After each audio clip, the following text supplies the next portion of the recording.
Yo, yo, yo, this your boy, the real McCoy, coming at you. We talking about college hoops, talking about basketball, college hoops, National Basketball Association, the NBA. But we mainly going to be talking about the NBA. We going to dive right into it. 2013 and 2014 season just ended. Kevin Durant winning the MVP.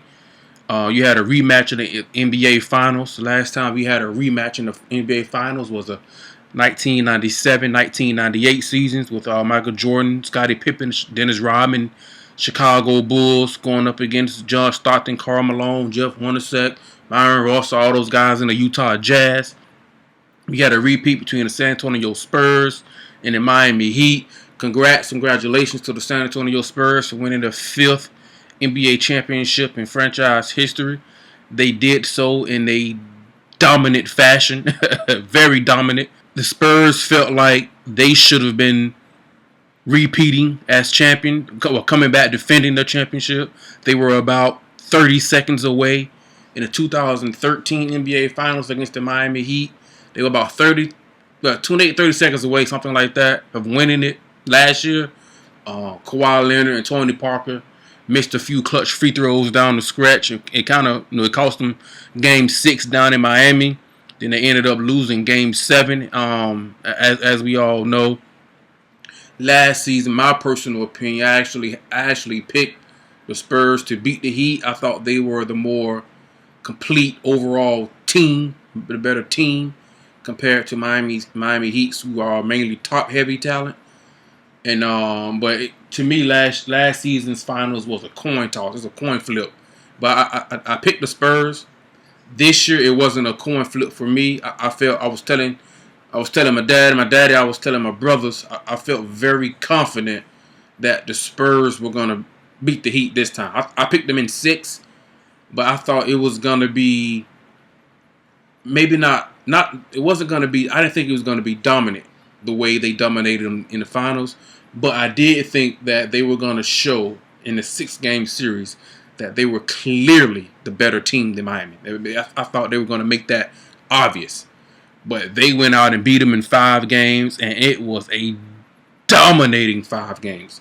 They dominated games 3, 4, and 5. And what makes it so alarming was the fact that you had the best basketball player on the planet on the Miami Heat on the other team, and that's what makes it so like whoa. So the shock factor, the wow value that sets in. You're like, whoa, man, this team has LeBron James on it. And they were just absolutely. I mean, I'm not trying to bash LeBron or anything like that. I mean, it's basketball is a team sport, and the San Antonio Spurs played the ultimate team basketball. The guys moving, the ball moving, and you still got to have shooters, still got to have a couple of playmakers, things of that nature. But they played the ultimate team game that I know of. I don't think the San Antonio Spurs had any player on the All-Star team this year, and it was just incredible. I mean, any given night, the guy was just Patty Mills get hurt, your Boris Diaw with his passes, Tim Duncan out on the low block, Kawhi Leonard being a two-way player. It was dominant. It was a dominant finals, and the Spurs proved they were the best team in the NBA, and it kind of was starting off in training camp last year, coming into the season by the body language, the actual language itself, the things they were saying. Even Greg Popovich, the players, the coaching, they felt like man, we let the finals slip away last year in Game 6, and they came back with a hunger. They and that's not typical of the. I mean, obviously you're hungry for a championship. Don't get me wrong, but the Spurs usually go about their business. Greg Popovich trusts the system. He trusts the players. Our defense is good enough. We rest players for the playoffs. This year, you can tell they were on a mission to get home court advantage, number 1 seed, not only in the West, but all throughout the NBA, which they did with 62 wins. And it was just, it was impressive, 62-20. And you can tell from day one, going back to training camp, the Spurs were hungry. They felt like they should have been defending the championship and not the Miami Heat. They were about 30 seconds away. 30 seconds away. And what definitely was alarming to me and it caught me by surprise was after Game 6 of the Western Conference Finals, when the Spurs beat Kevin Durant and Russell Westbrook, Serge Ibaka, and the OKC Thunder in OKC, he was being interviewed, and he said that they're gonna go play the Heat because the Heat had beat the Pacers, so they knew who won the East. And Tim Duncan came out and said that during the interview right after the game that had won the West, he said that they were going to play the Heat again, and this time we're going to do it. Which is, I mean, to most people that's nothing, but to a guy like Tim Duncan and the Spurs organization, that's alarming because they don't really talk. They're more of the PC type guys, the politically correct type of stuff. And they don't. They usually you expect Tim Duncan to say stuff like, "We're going to go back. We're going to compete. Miami's a great team. We're going to, compete hard, play hard. And the better team will win." But when he said that, I was like, "Yeah, they're hungry. They're hungry and they're confident."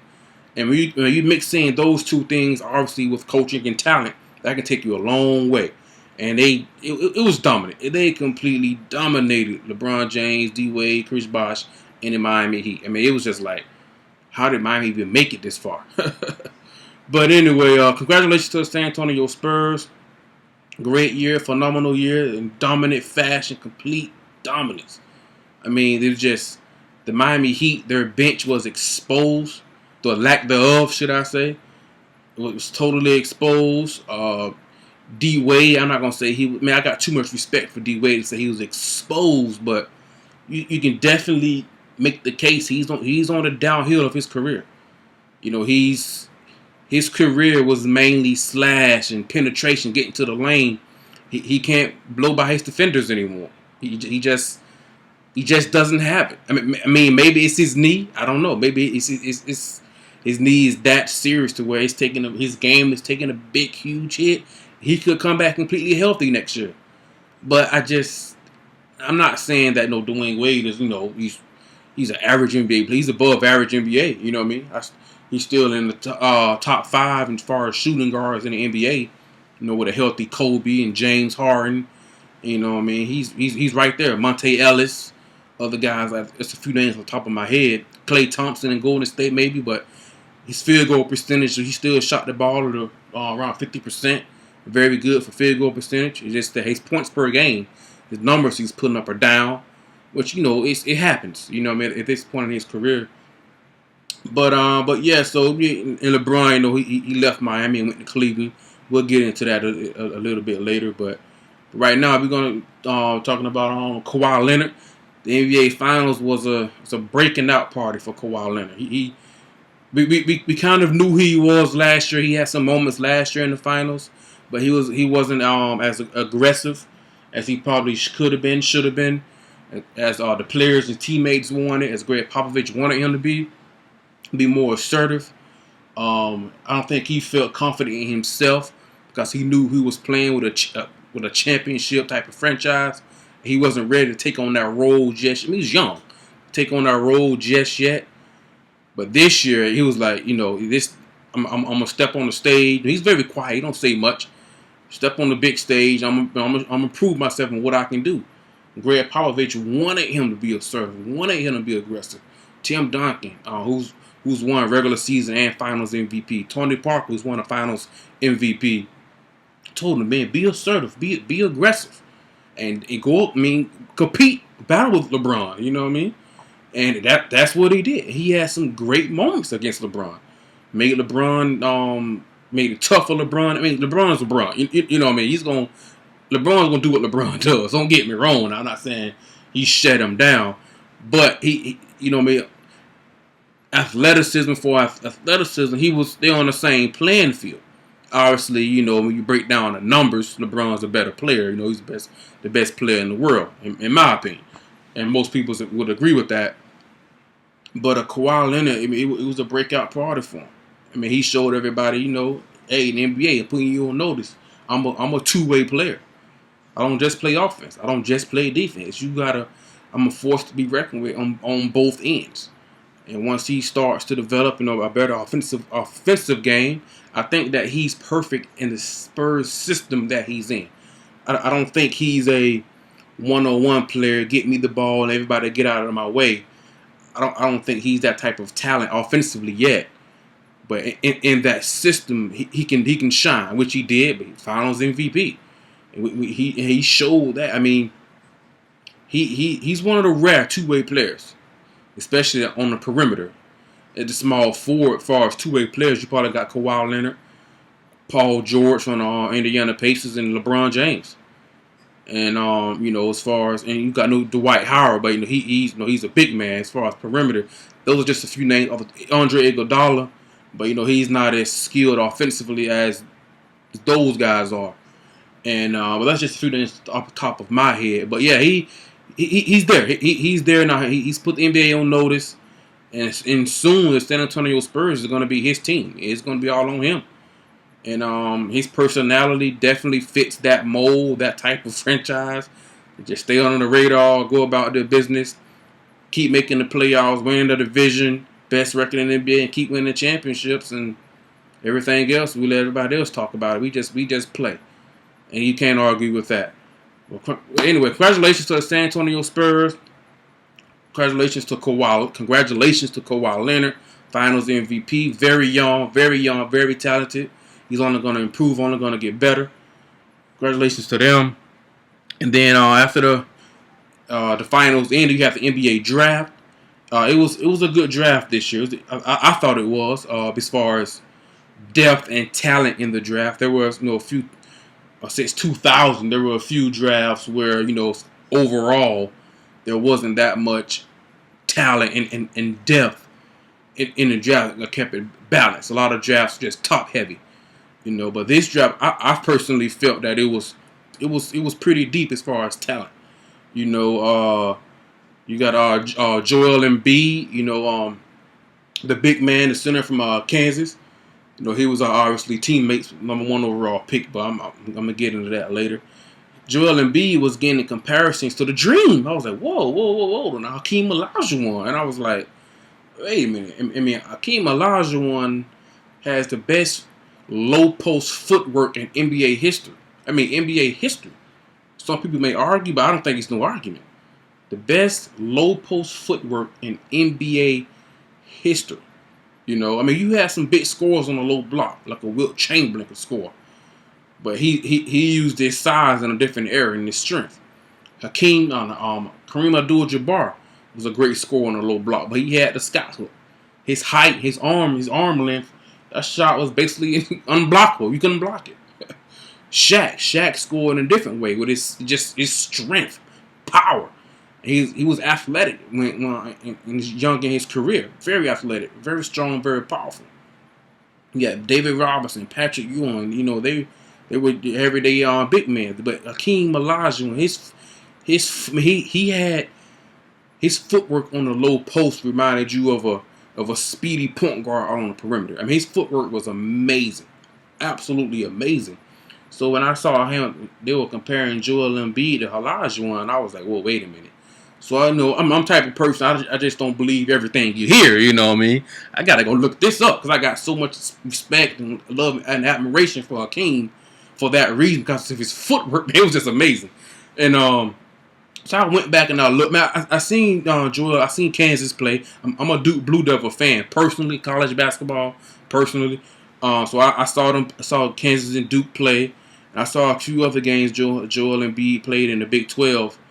And I know he didn't. He missed a few games because he got the foot injury, and he's still dealing with that right now. And that didn't really hurt his draft. I think he got picked number 3 overall, but I mean, it didn't really hurt him. But it's something that you got to deal with, especially for a big man. You're talking about feet and stuff like that, knees, things like that. And but anyway, so I went back and watched. So I'm gonna put on I'm a firm believer. The eye in the sky don't lie. And that's something that I used to use from football. I played football back in high school, but the eye in the sky means the camera. The camera, you put on the camera, you put on the film, and let's see. When you put on the film about Joel Embiid, I was like, I can definitely see why people were comparing him to Hakeem.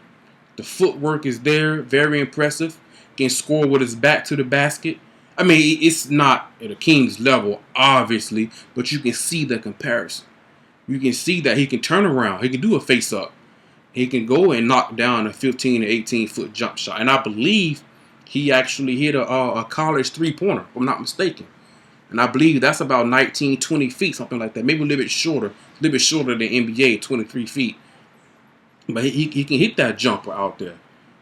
He's kind of remind me of a Serge Ibaka, but I think he may even be more polished than the Serge Ibaka is for the Thunder on a low block. Serge Ibaka is not going to get you points on a low block. He can face up. But Joel Embiid can score facing up with good footwork. Light on his feet. He has a good touch. You know what I mean? He doesn't just put up bricks like a Dwight Howard. He's light on his feet. Very good footwork. I mean, it was very impressive, but I can definitely see and understand the comparisons. I was like, yeah, I can definitely see Hakeem in his game. No doubt about it. But the other guys, you had Marcus Smart, the guard from Oklahoma State. I believe he can play both guard positions. He can play the 1 and the 2, point guard, 2 guard. He has 2 guard size, and he has pretty decent ball handles for a point guard as well, playmaking ability.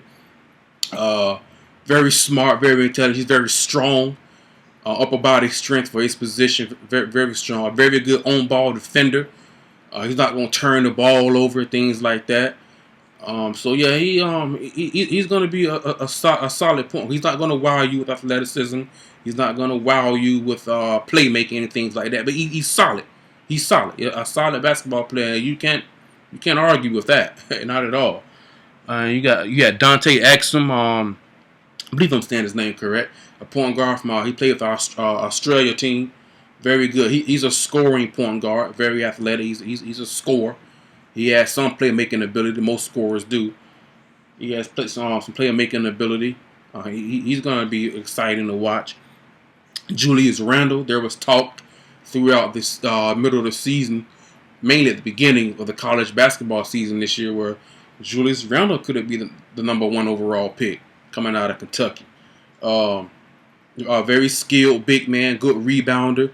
Not going to wow you with athleticism, but he's very skilled, very talented on the low block, and he can face up as well. Good rebounder, good size and strength. His body's NBA ready, I believe. Aaron Gordon, a very athletic power forward. Coming out of Arizona, he got drafted by the Orlando Magic. I'm an Orlando Magic fan, living here in Central Florida, but yeah, I mean, offensively he's raw. He's very raw. He's gonna need to be coached up. He's gonna learn how to be a scorer, either on the low block or facing up. But he's very raw offensively. He has a long way to go offensively. But what the Magic were trying to do is trying to get young and athletic. And that's how the NBA is turning now. They're turning from having the big physical big men to where now we want 7-footers who can step out and shoot the 3. Like somebody like a Chris Bosh, something like that. Dirk Nowitzki, guys like that. That's what the teams are looking for now. So I mean, he's gonna have to work on his shooting. I mean, offensively in general, he needs work. He's very raw, but he's very athletic. Can jump, can block shots, good rebound because of his athletic ability. But just raw. He's very raw, but he's young. He's young. He's going to be paired up with Victor Oladipo now, who's number 2 pick last year for the Magic. Andrew Nicholson, Nikola Vucevic. Magic got a young team, and we needed some athleticism. I ain't say we are part of the team, but the Magic needed some athleticism, and that's what they got. But so it was a very good draft. I thought it was a good balance as far as perimeter players, as far as big men. But of course, the main 2 names that you were hearing about as far as who was going to be the number 1 overall pick was Andrew Wiggins or Jabari Parker. Now, Joel Embiid, his name was thrown out there a little bit because sometimes you just can't pass up on the anchor, on a big man who hold down your middle of your defense. Sometimes it's hard to pass that up and let that go. But he had the foot injury, and most people were just leaning towards Andrew Wiggins and Jabari Parker. Julius Randle his name was thrown out there mainly at the very beginning of the college basketball season, but I don't think towards the end. I don't think his name was really in serious contention, in my opinion, for actually being the number one overall pick. I knew he would go in top 5, top 10. I had no doubt about that. But number one overall, I thought that's a little bit much. So we had Andrew Wiggins and Jabari Parker. Obviously, we all know now that Andrew Wiggins was the number one overall pick to the Cleveland Cavaliers. We had 2 number 1 picks in a row. 2 Canadians, Andrew Bennett last year. Is it Andrew? I'm saying it right. Anthony Bennett. I'm sorry, Anthony Bennett and Andrew Wiggins this year. 2 Canadians, and Jabari Parker went number 2 to Milwaukee Bucks. And so when we talk about these 2 guys, I mean, you just break down because everybody was comparing them. I went back, and the sky don't lie, went back and I, put on the film and and watch some of the games and just watch these guys and see what their strengths and weaknesses are, where they're very good at, and the things that's gonna help them and translate to the NBA, and the things they need to improve on. I mean, nobody's perfect, even LeBron. You know what I mean? Sometimes LeBron can be turnover prone, and he's not the greatest ball handler in the world either. And this particular season, not just him, but the entire defense, they lack defensive intensity consistently. Yeah, they lack defensive intensity consistently. Yeah, I said it. Tongue twister. But anyway, he lacked that. You know what I mean? That could have been just for 1 year, going to the finals 4 years in a row. It could have just been fatigue. You know what I mean? It happens. It's human. You know what I mean? But nobody's perfect. Nobody's perfect. His 3-point percentage could be a little bit better, but he shot overall very well from the field. For a perimeter player. So, but anyway, so we just go back. So I was like, I'm gonna break these guys down: Andrew Wiggins, Jabari Parker, and just what are these guys? What are they good at? What are they not so good? What are they pros, cons? What are their strengths? What are their weaknesses? What can help them translate their game into the NBA? What are they going to need to improve on?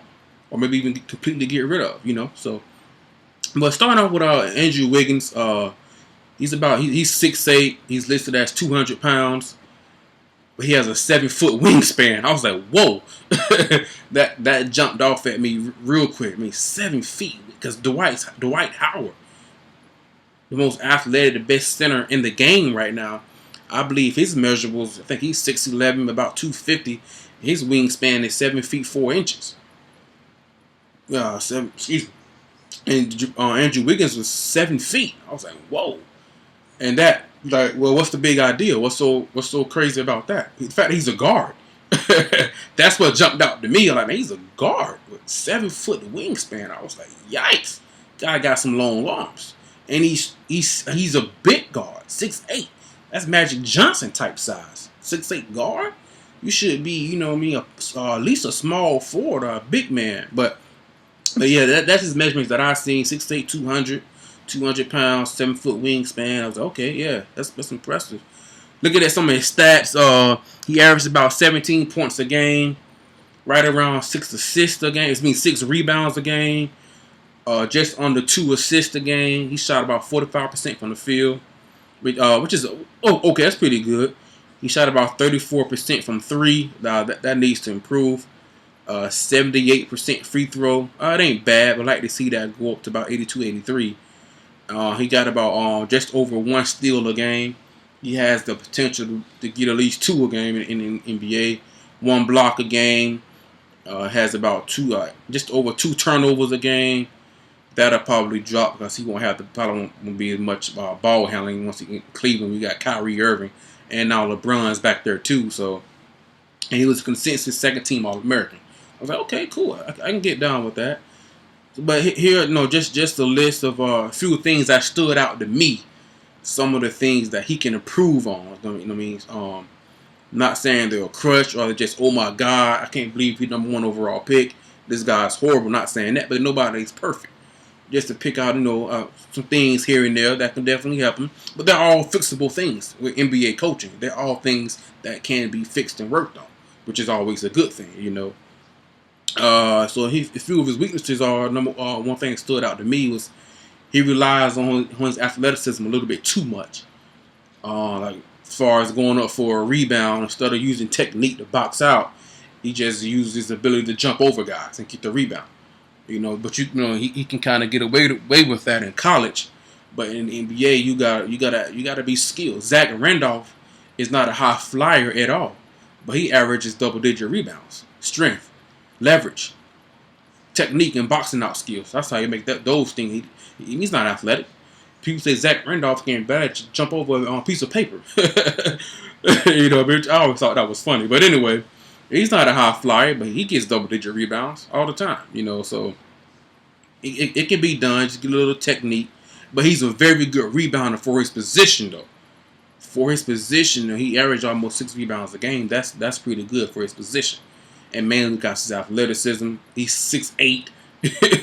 And he's got a 7-foot wingspan. You know what I mean? So, but he does rely just on his athleticism a little bit too much.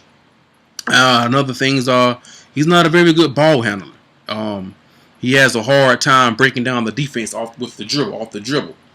He needs a screen to break his man down off the dribble because his ball handling it needs quite a bit improvement. It needs quite a bit of improvement from what I've seen. Not horrible, but to be a guard out on the perimeter, you gotta some kind of way you gotta get to the basket. You gotta dribble. You gotta put the ball on the floor. You know what I mean? So the ball handling isn't the best. He's prone to turn the ball over when he tries to break down his man or break down the defense with the dribble. He tends to turn it over sometimes. That commit turnovers, or he loses it and gets it back, and you got to set up the play all over again, the whole entire possession.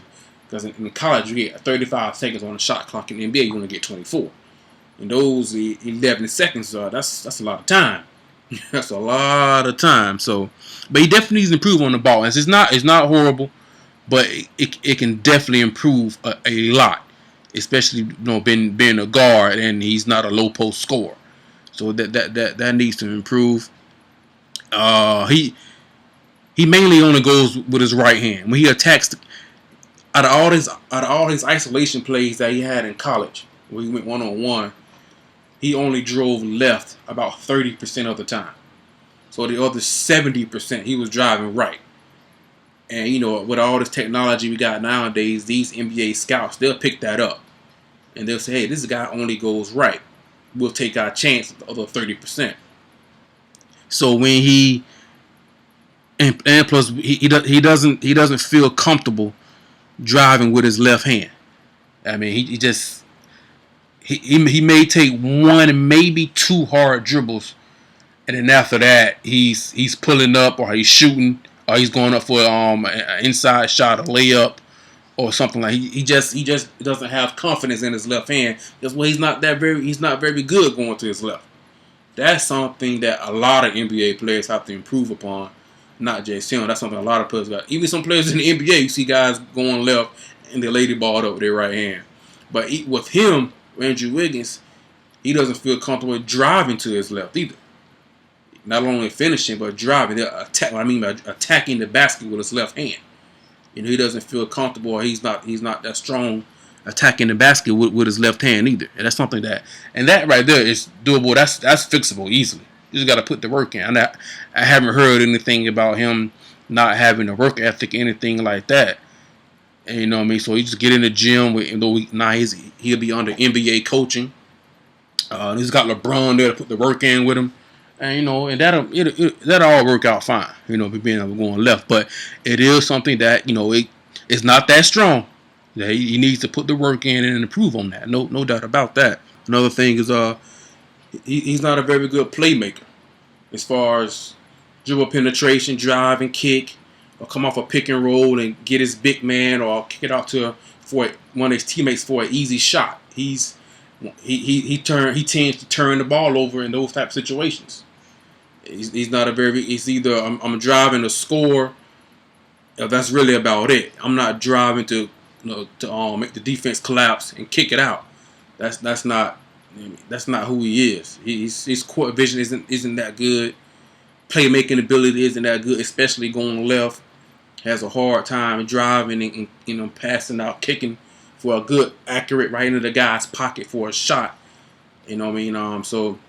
But in Cleveland, like I say, he's not really going to be asked upon to do something like that. You got Kyrie Irving and LeBron James. they're gonna be the ones to but it's gonna be some point in the game where you're gonna have to do that. But once again, that's something that can't be fixed. Court vision is something that usually you either have that in you or you don't. There's only ever been one Magic Johnson in the NBA. Those guys are rare. I'm not saying he needs to go out and average 7, 8, 9, 10 assists, but his assists to turnover ratio it wasn't that good, and he has a hard time. Basically, if he's attacking the basket, he's attacking the score. That's mainly what he does. He doesn't really make plays and set up his teammates or kick it out to the guy in the corner for a 3 or top of the key. That's not really what he does. He mainly attacks just to score, and that's really about it. And but yeah, so his playmaking ability that needs to be improved. That definitely needs to be improved. One of those things to where it could be where either he has it or he doesn't. Maybe he's just not a great playmaker. But we'll see over time. Another one is he settles for too many long jumpers. Too much. He has the athleticism to get to the basket and jump over people, but at times he just settles. Well, and a lot of players do that. He kind of reminds me of a Vince Carter. With Vince Carter's jumping ability and athleticism, Vince Carter was a better ball handler than Andrew Wiggins and better playmaker, but a lot of times Vince just settled for the jumper. Vince Carter during the 2000 Olympics, he jumped over a 7-footer. Completely over him. Amazing, incredible. People still talk about it to this day. But a lot of times he settled for the jumper instead of attacking and always being aggressive. We can't. It's the NBA. You're not going to be able to get to the basket every single time. These teams and players nowadays, they'd rather take a flagrant 2 and get ejected, fined, and suspended than let you just come down and dunk on us every single time. I'll probably do something like that, to be honest. You know what I mean? This got to stop. That's too much. But anyway, just, he settles too much. He can be more aggressive and attacking the basket. A lot of that probably goes back into he knows he's not the best playmaker.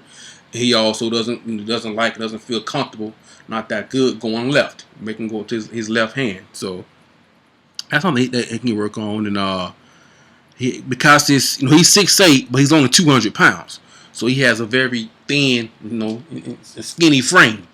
So he has a hard time finishing through contact, and there will be contact. You got grown men in the NBA now. It's big boys, so you gotta be able to finish through contact. And if you don't, you're gonna get hurt. Your shot gonna get blocked. You're not gonna be able to shoot any free throws. Your field goal percentage is gonna be real low, and you're gonna find yourself getting less and less minutes. So if you're gonna attack the basket, you gotta be able to finish strong. You can't be. He doesn't. He attacks. He doesn't always attack with force. He kind of gets past. And it's usually like that when he's driving left. When he attacks with his left hand, he doesn't always finish strong. He doesn't have the upper body strength because he has a very tall, skinny frame. He doesn't have the upper body strength to finish through contact. Not only just big men, sometimes just perimeter players. He doesn't always finish through contact, that well.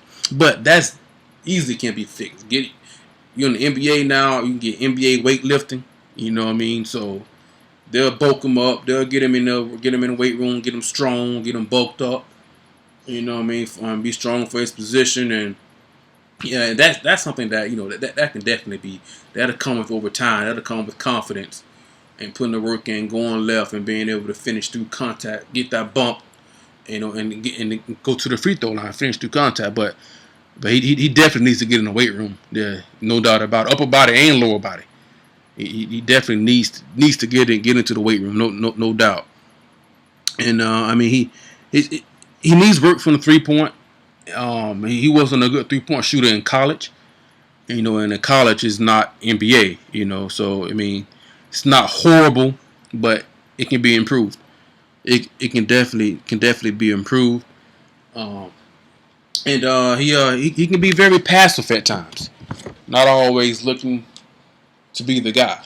If you're the number 1 overall pick, there comes expectations with that. Are we going to expect you to take over a game and be the guy? He didn't really do that. I mean, it was his team, and I guess him and Joel Embiid, but I guess you could say it was Andrew Wiggins' team. But there were times where he was very, very passive, not looking to score, take over the game, use your athleticism. If I go down, I'm gonna go down fighting. Not saying the guy doesn't have any heart, or I'm questioning his just mental toughness, mentality, and things like that. But the film says sometimes he can be passive at times, very passive. Not necessarily the whole game, but for like a 5 or 6 or 7, 8 minute stretch where he just he takes about 3 shots and that's really about it. He just not really there. But yeah, I mean, but all of those things they're fixable. They can be, and that's the good thing about Andrew Wiggins. They're all things that can be fixed with time, work ethic, going in the gym, working on your game, improving your game, getting in the weight room, and being able to work on your left hand. Those things can be fixed. And with his athleticism, with his athleticism, his limit is no limit. You know what I mean? Like people say, the sky's the limit. Well, Andrew Wiggins, because of his athleticism, man, his limit is no limit. That guy, his potential could. I mean, his jumping ability is like Dominique Wilkins, Vince Carter, Jason Richardson, back in the day, early 2000s. I mean, it's impressive. It is impressive. The guy can just jump out the gym and land in the parking lot. He can leap tall buildings in a single bound. You know what I mean? So it's impressive, man. His jumping ability, it's impressive. But now I'm not gonna. You say, "Oh, we got all this negative stuff to say about him. What about the good things? What about the things he's good? And what about his strengths?" Well, let's dive into that. His number one strength is what? Athleticism. No doubt about it. That's the one thing he has that's NBA ready right now. It's his athleticism. The guy can jump. He's got springs in his shoes. The guy can absolutely jump. He'll probably win 1 or 2 dunk contests throughout his NBA career, maybe even more if he chooses to do so. But the guy can absolutely jump. And you can't coach that. Either you got that or you don't, and he definitely has it. Rare type of jumping ability. He's very tall for a guard. He has power forward type height, but a 2 guard or 1 guard type of weight. You know what I mean? 6'8", 200. That's a plus in and the negative. You know what I mean? He can be a power forward. I mean, he can be a small 4 or a 2 guard, shooting guard. So that's something. He's a very good offensive rebounder because of his athleticism and for his position, and he's quick off his feet. He can miss. There were a lot of times, but there were times where he put back his own shot because he can jump higher than you, and he's quicker off his feet than most people. So he had a lot of putbacks off his own shot. Very good offensive rebounder for his position, no doubt about it. Doesn't have the great technique and boxing out skills. He just jumps over everybody. He gets to the ball at the highest point than everybody else because he's higher than everybody, and he's quicker about it as well. That's one thing that definitely stood out. He's phenomenal in transition for obvious reasons. He got long legs. He's a long strider. He's definitely somebody who can throw a lob to. You just throw it in the gym. He'll throw it in the rafters. He'll go get it. You know what I mean? So he's fun to watch. And you got him. It's gonna be fun to watch with if Kyrie coming down on a fast break in the middle of the floor. And he's got Wiggins and LeBron on the wing. Wow. You know what I mean? Wow. Lob City could be in Cleveland now. You know what I mean? With those athletes, and so I mean it could be that fast break could be impressive, no doubt about it. You know what I mean? So he's very good at transition for obvious reasons. And another one is his first step off the dribble. He has a very quick, fast, and explosive first step off the dribble. And he can get by you real quick, real fast, left or right. Actually, he's even going left. His first step is very explosive, but he has a hard time dribbling with his left hand. But his first step is explosive because he has that long stride, you know. So, but yeah, it's his first step is very quick, very explosive to get by his man and penetrate the lane. Um, Another one is he's a great defender. As far as on the ball defender, you know, because he's athleticism, his height, his 7 foot wingspan. I mean, it's gonna be he can make it tough because he's 6'8", but he's a guard. He plays guard. He can make it tough on one guard on ones and twos. As far as if they're trying to make a pass, he got the 7 foot wingspan to get in the passing lane and create turnovers. Make it tough for perimeter guys to get shots off over the top over him without getting it blocked or alter the shot. Things like that. He can create turnovers because of the size, because of the height and athleticism and the wingspan. He can keep dribble. He can eliminate dribble penetration. You know, so I mean, he with his athleticism and his rad wingspan for his position, he has potential to be defensive player of the year. You know, defensive player of the year, that's more of a personal thing than it was a team. Because MVP is more of, you know, it's personal too, but teammates got to be involved because your assist numbers got to be up. You got to have some type of success as well. But defensive player of the year, you know, does the guy have the want to win? If he has the want to do it, then yeah, he has the potential to do it. I mean, with Andrew Wiggins, it's most of it, see all of it, because he has some game, but most of it is potential. His potential is incredible. But he does have defensive player of the year type of potential. You know what I mean? If he chooses to go down that path and want to dig deep and actually go get it and go do it. He has a lateral quickness and athleticism to guard ones or twos. Has the height to guard threes.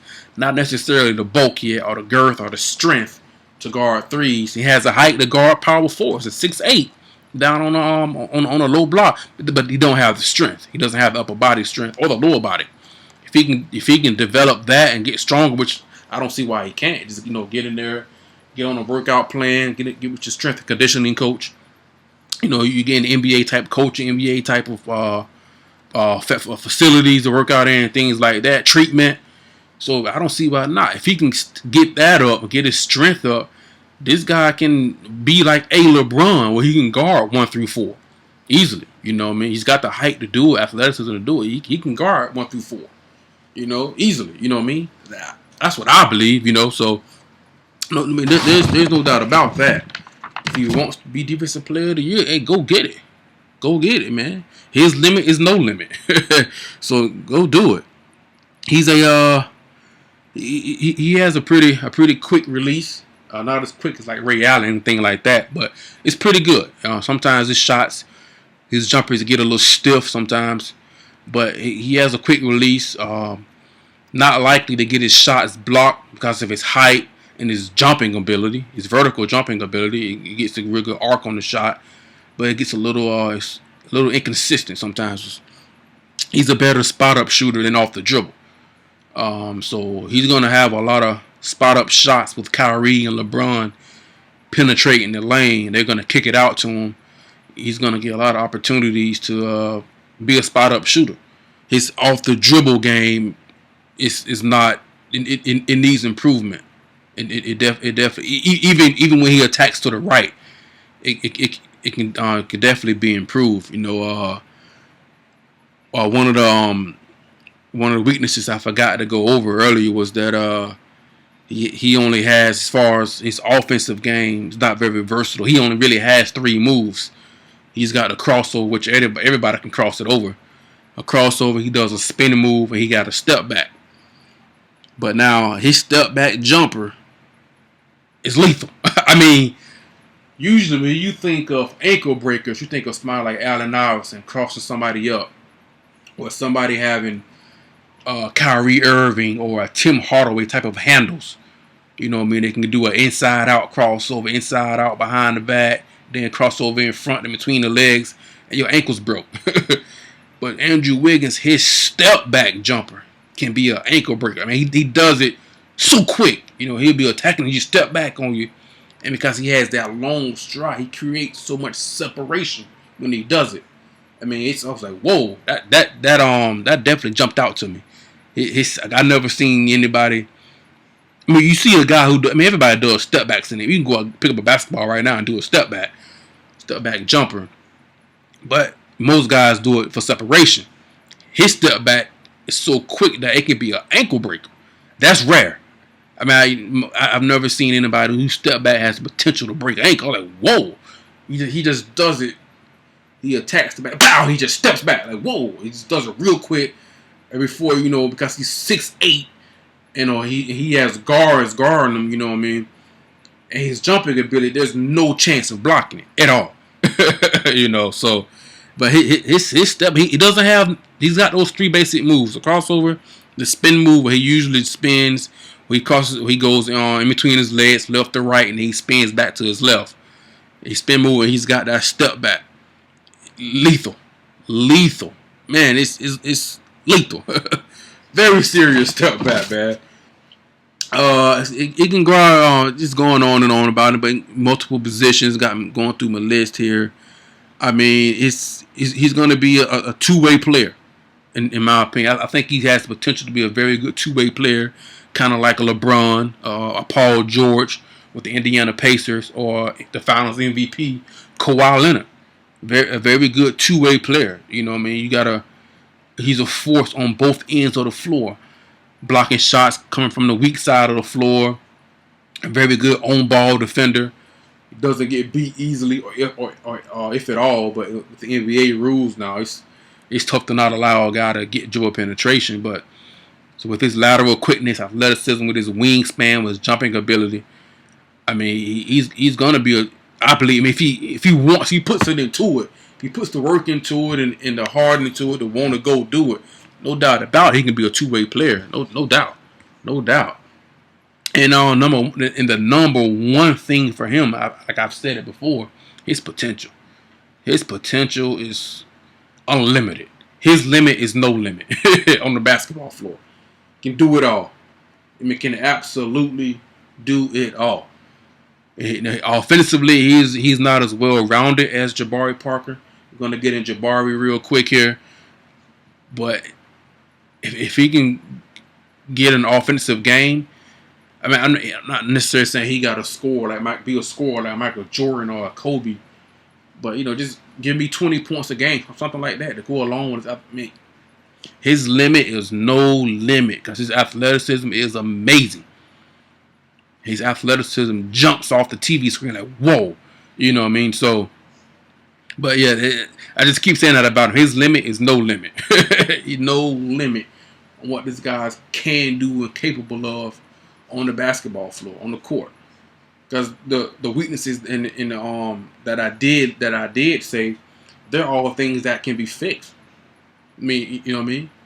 Some of the things with the Jabari Parker that I'm about to get into are things he just doesn't have, But Andrew Wiggins, he has all the athleticism. I mean, being able to drive and attack using your left hand, that can be fixed. Put time in the gym. That's fixable. Getting upper body strength, lower body strength, be able to finish through contact at the rim, that can be fixed. Get with your strength and conditioning coach. All those things can be fixed. Being a more consistent jumper, that can be fixed. The only thing that he may not be, very top 5 or top 10 in his position in the NBA is playmaking.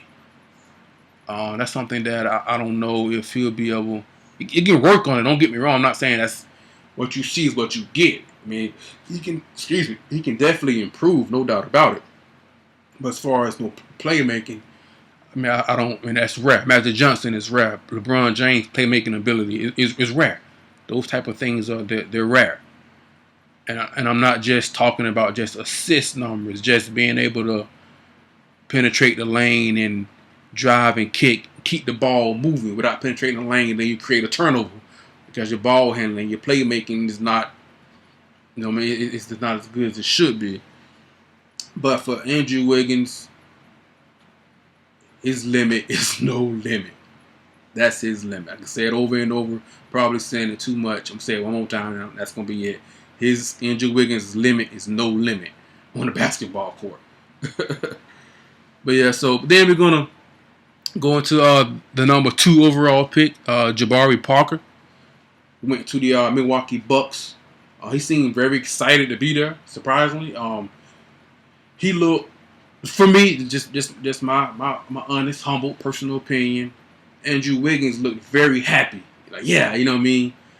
When Jabari Parker looked like he just expected it. Like, I expect to be here. I'm not saying that, cocky or he deserved it more than Andrew. And that's just how when they first went up and got drafted. Jabari, when they called his name, he was sitting at the table with his family, and he just looked like, yeah, like he's been preparing for that moment since day one. I know his father, Sonny, was played in the NBA.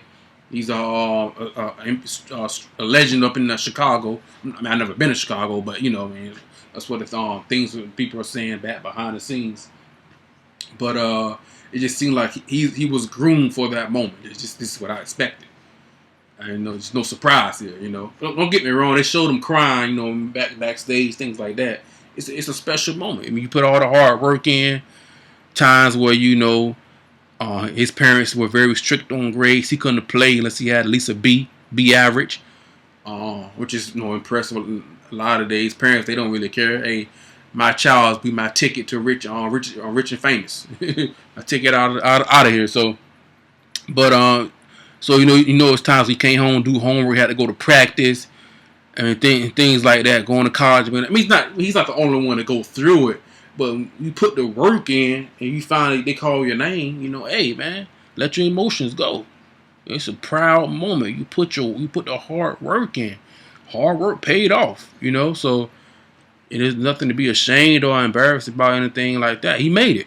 Hey, do your thing, man. Do your thing. But anyway, just the same thing I did with Andrew Wiggins. Put on the film. Broke down Jabari. So I'm a Duke Blue Devil fan. Basketball fan. So I saw him play a few majority of the season, and so I broke down the film unbiased as possible. You know what I mean? Well, not impossible, unbiased at all. I looked at it as a NBA basketball standpoint. You know what I mean? He's a break. I'm no expert, anything like that. I never claimed to be anything like that. Just things that stood out to me, and watching the NBA. And saying things, okay, this is something that this guy needs to improve on, or something he's already NBA ready. This size, weight, height, reach, game, whatever, you know what I mean. But just to dive right into it, has to see here, Jabari is listed as I'm going through my notes here. He's 6'8", 235 pounds. He averaged about 24 points a game, about 8 rebounds, 2 assists. He shot about 48% from the field. Just under 50% from 3, which is pretty good. About 75% free throws. It could be better. About average, though. About average. About 1 steal a game, which is kind of what you expect with athleticism. Doesn't, lack thereof, should I say. Just under 2 blocks a game. Had over 2 turnovers a game. And he was a consensus first-team All-American. So that's a pretty high honor.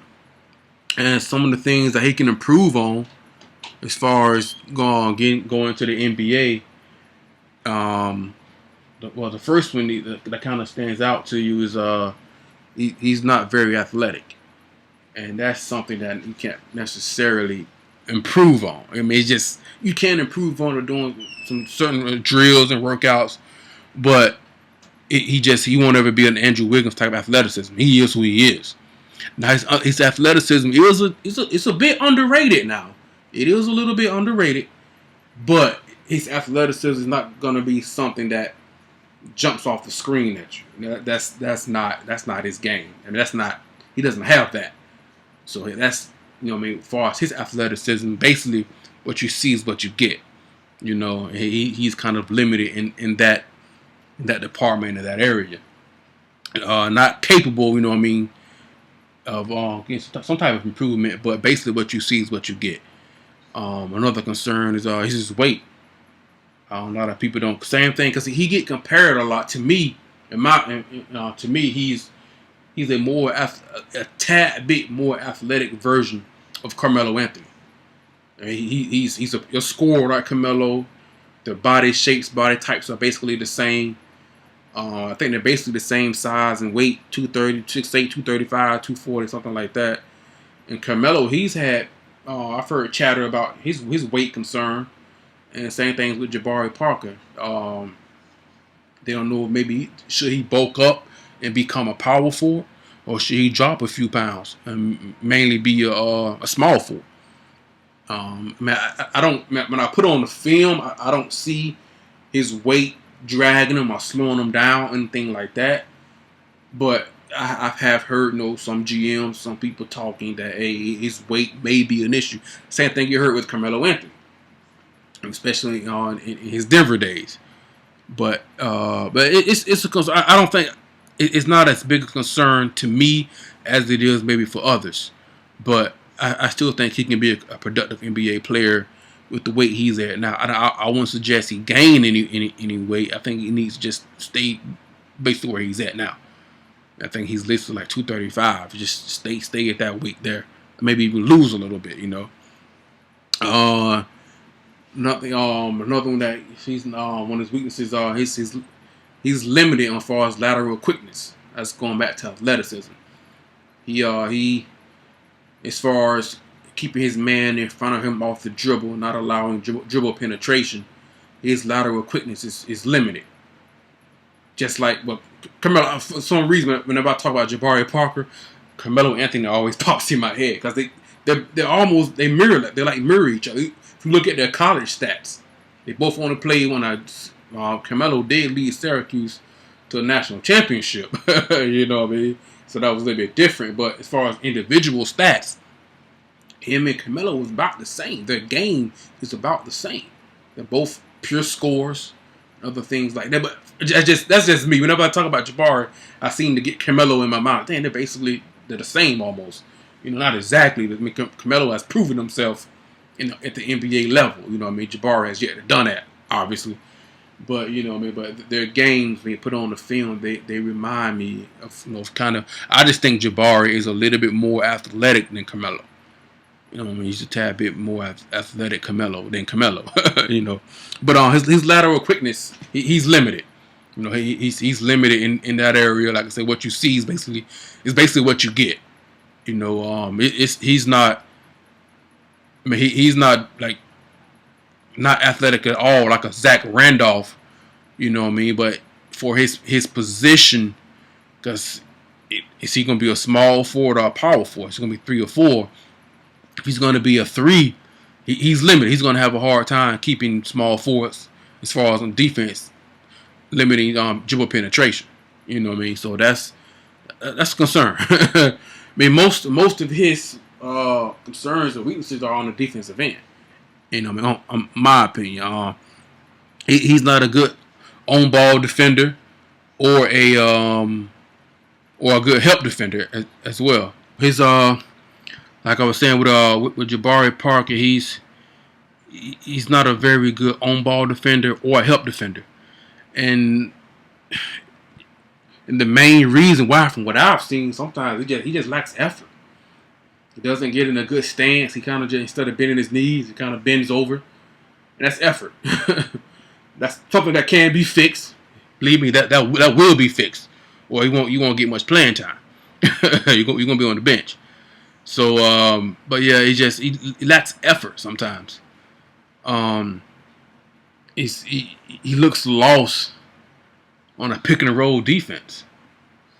Like when his man comes and set the screen, he looks confused. Like, should I stay with my man? Should I try and stay with the guard, the perimeter player, and then trying to not dribble penetration? He's just stuck. He's stuck between. Look, he looks kind of just lost. Like he doesn't know, confused, really know what to do. Some of that could be coaching to get him in. I mean, I'm not gonna throw Coach K under the bus. Like, I'm a Coach K fan, but he lacks effort. I mean, you don't necessarily want to say that about a guy, but like I said, I'm a Duke fan. I'm a Jabari Parker fan. You don't want to say a guy doesn't always show the effort, but on a defensive end, he just lacked the effort. That's why a lot of it was, which can be fixed. guys not showing effort, then the coach gonna put, hey, go run sprints for an hour after practice. I've been there, done that. Football practice, been there, done it.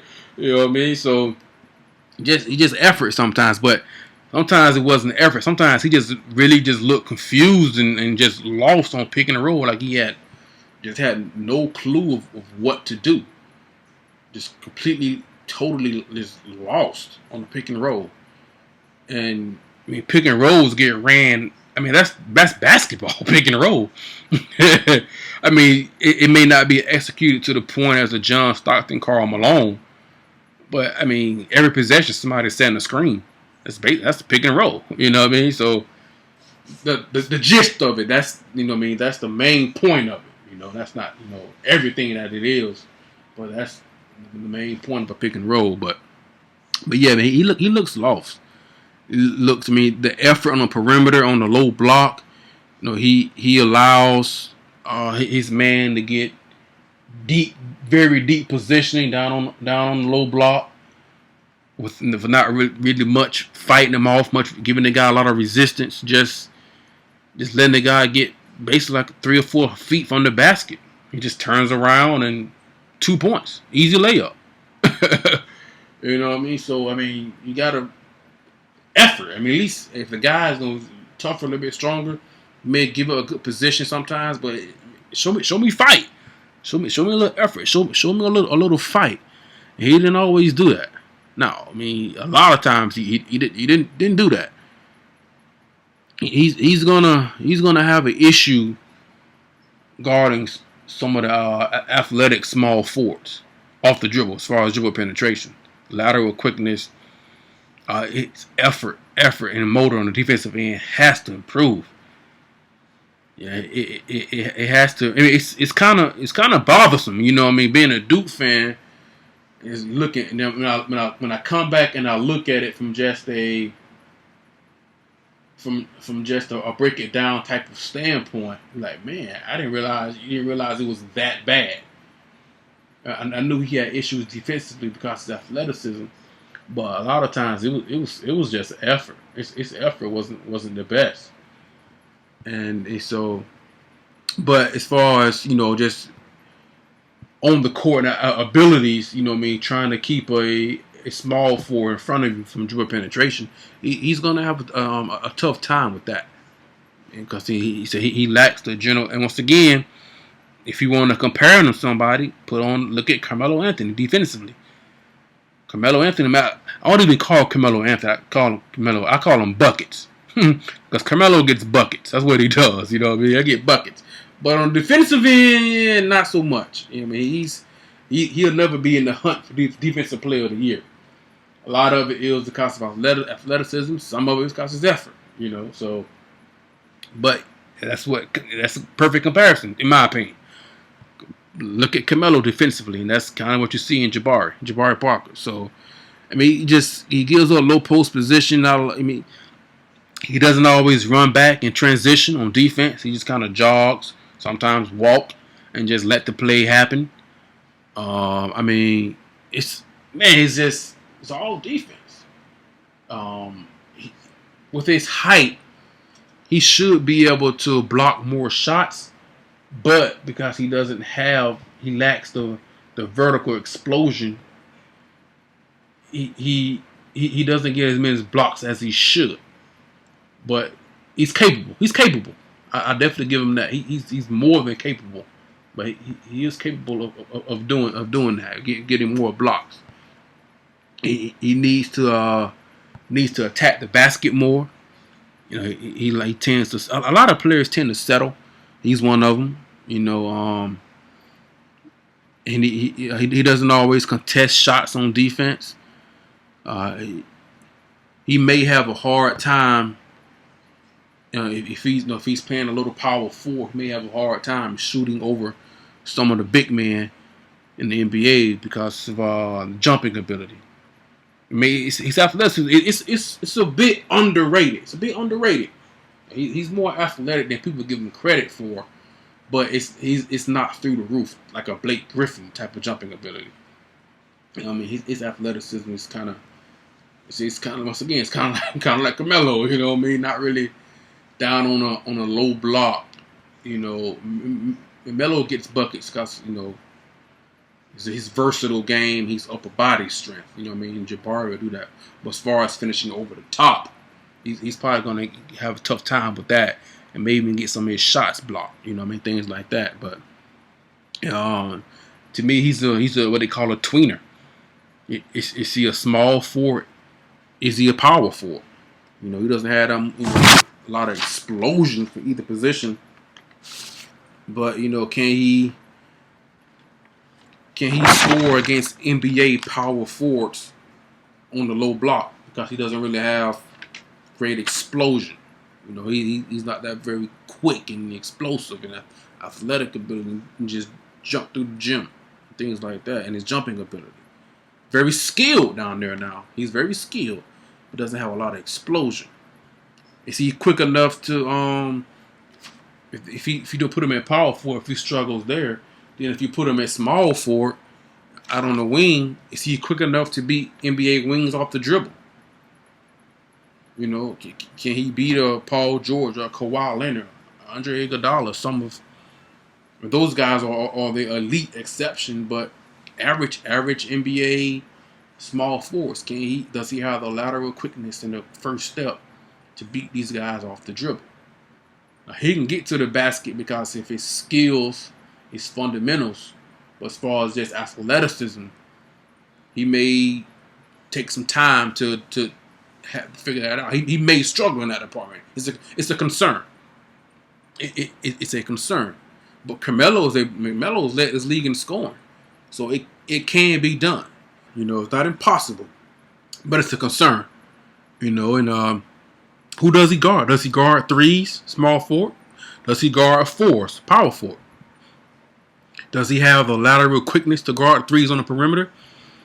Does he have the upper body strength and the jumping ability to battle with big men? And that's something that they're going to have to figure out up in Milwaukee. Who knows? You know what I mean? So, but most of his concerns are defense, which is concerning because defense. I'm an old school guy, I guess. I believe defense wins championships. So, but a lot of his just effort. He lacked, and that'll get fixed in training camp. After a while, you get tired of staying late and running sprints, doing extra sprints, and doing whatever kind of things, ideas coaches have to fix your effort. You're tired of getting yelled at. that can be fixed. But people might say, what about Melo? hey, there's always an anomaly in an experiment, you know what I mean? but I mean, it can be fixed with effort. Put forth some effort. Now, the lateral quickness and athleticism, things like that, nobody's perfect. It's could be something that he just has to work on and you deal with it, but it's acceptable because his scoring ability, you know what I mean? So, well, enough talking negative about Jabari Parker. Let's talk about things he can do well. He does do well. And it's parts of his game that's NBA ready and that can translate into the NBA. You know what I mean? Number one thing that jumps off to me is his fundamentals, and he's very skilled. He's very skilled. Sound. Especially at his young age. His skill level is like it's NBA ready type of skill. As far as ball handling, a pretty good playmaker off the dribble, can go left, can go right. He's very, very skilled on the perimeter and on the low block. Very skilled. He's impressive for a 19-year-old freshman in college. Very, very impressive. His size, he's NBA ready size. 6'8", 235 for his position.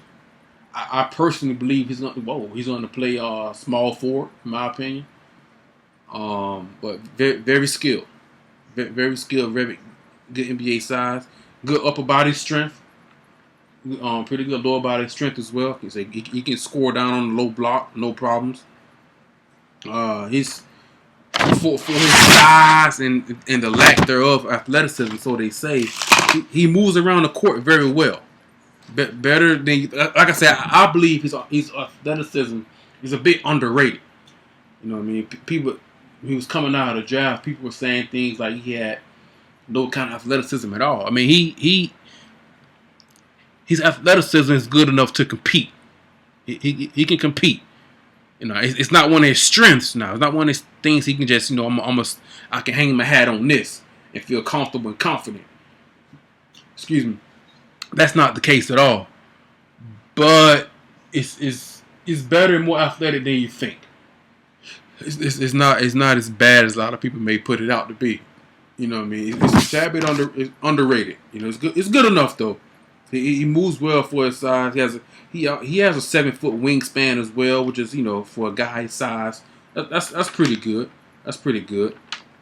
He's a great rebounder for his position. Especially if he plays small forward, he's going to be one of the best rebounding small forwards in the league. He has great instincts, boxes out very well, get technique down low as far as rebounding. He can read the ball very well, the trajectory, and good instincts as far as rebounding. Very good. He can also grab the rebound and he can push the ball up the floor, and he can make a play. He can finish it himself. He can make a play in transition, kick it out. I mean, he can get a rebound and start a fast break for his size. And that's pretty rare. And so that's something that definitely stood out to me. He's got excellent ball handles for his size. Very good ball. I mean, he not necessarily like a guard, but for his position and for his size, his ball handling is very good. Very secure with the ball. Doesn't really dribble the ball off his foot, get caught between his legs, off his shorts, and anything like that. Very, very good handles. Very quick handles as well. He can do all the dribble moves, behind the back, inside out crossover, double crossover between the legs. He can do all those things. Make a play, make a pass off the dribble. Very good ball handles, especially for his size. Very good ball handles. He can score. He's a scorer. Excellent scorer from the low post or the perimeter. He's very versatile offensively. Very, very versatile. He can score in different ways. Score off the offensive rebound. You can score with a pull up, step back, dribble pull up, spot up, get down on the low block. I mean, very versatile. Can score the ball in many ways. Just like Carmelo. just keep going back to Carmelo. Just like Carmelo. A very excellent scorer. Very versatile scorer. He can create his own shot in a low post or the perimeter. He can shoot off the dribble. He can spot up. To me, he's a scorer. He's a pure scorer. He can drive with both hands. He can drive left. He can drive right. He can finish with both hands, left or right. He feels confident with both hands. He can make plays with both hands, left or right. His passing skills are a tad bit underrated. Not as horrible, not as bad as it may seem to be. I mean, he probably won't average like 6 or 7 assists, but he'll probably get like three a game, maybe 4, something like that, for his position. But he left or right. If you send him left, he'll take you left and finish left. Strong. If you try to make him go right, he'll go right. He'll finish right. He'll finish strong. He's going to get fouled a lot because his versatility offensively. He's going to shoot a lot of free throws. You know what I mean? So he's a scorer. He's a pure scorer. When he's down on the low post, he can score over either shoulder. He can spin left into the middle of the lane. If he's down on the low block on the right, he can go right, spin over his right shoulder baseline, and vice versa. If he's on the left block, he can score in the middle of the lane. He can do a quick spin to the baseline. He can do a post fade away from either shoulder. He can score in a variety of ways. Very, very, very versatile offensive game. Very versatile. I mean, so his combination of strength, good enough quickness, and his versatile offense he's going to be tough to stop from scoring. He's going to fill up the stat sheet as far as a score. He's going to score because he's so versatile. I mean, if he's having an off night from the perimeter, he can get down to the low block and get fouled. He can score. You know what I mean? He has that skill and the fundamentals and that versatility to be a scorer, just score the basketball. Like I said, and his passing skills are a tad bit underrated. He's a good passer, despite despite him being despite his scoring ability, he can pass very well. He can pass out of the high or the low post. If he's doing his thing down on a low block and a double team comes, he's patient. He can pass out of the double team down on the low post or if the high post up on the elbow. Sees the floor very well. Very good pass. Even in transition, he passes it very well. Very good court division. Say great rebounding instincts. Let's say I call him. He's a more athletic version of Carmelo Anthony. He's Carmelo Anthony, just a little bit more athletic. To me, I mean that's what jumps off to me. It's Carmelo Anthony. Look at Carmelo Anthony. Jabari Parker has the capability to lead NBA in scoring, just like Carmelo Anthony has done. Maybe some people may disagree, but I believe he has that capability to lead this league in scoring. Not this league, but the NBA. You know what I mean? He has that potential. So I personally, with his versatility as a scorer and his very good rebounding instincts, he has the potential to be a 25-10 guy. I mean, people say, "Oh man, you're crazy." Yeah, right. He's not the athletic. He doesn't have athleticism to do that. But he's athletic enough. His scoring capabilities are very well advanced for his age. I think it's about anybody, not anybody, but for most offensive players, he can score the ball in a variety of ways. Mid-range, spot up, three, low post, high post, offensive rebounding, get to the free throw line and get fouled. And to go along with his rebounding instincts, he can be, maybe not his rookie year or his second year, maybe his third, fourth year, he can be 25 points, 10 rebounds type of guy. He can do that.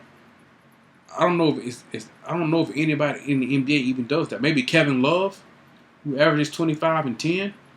That's rare. that is rare. Hard and very difficult, but he has the potential to do that. No doubt about it. Because I believe Carmelo's averaging like about 7 or 8 rebounds, and I think that he is a better rebounder than Carmelo. So he can get maybe 10. He can definitely score. So maybe his third or fourth year, he could be a 25 and 10 guy, and that's rare. that's I don't know how many guys are averaging 25 points, 10 rebounds. Most guys who get in 10, 12 rebounds, they average about 18, 20 points, like a Zach Randolph. Dwight Howard can get you 12 rebounds, but he's going to get you about 22, 23 points. Kevin Love, because Kevin Love can score on the low block and he can rebound. I think Kevin Love may be averaging 25 and 10. I don't know. So, but it's rare. I know that. That's 25 and 10 is rare. So but he has the potential to do that. No doubt. You know what I mean? So, well, that's my take on the number 2 overall pick in the NBA draft, Andrew Wiggins, Jabari Parker. This your boy, the real McCoy. I'm out. Peace.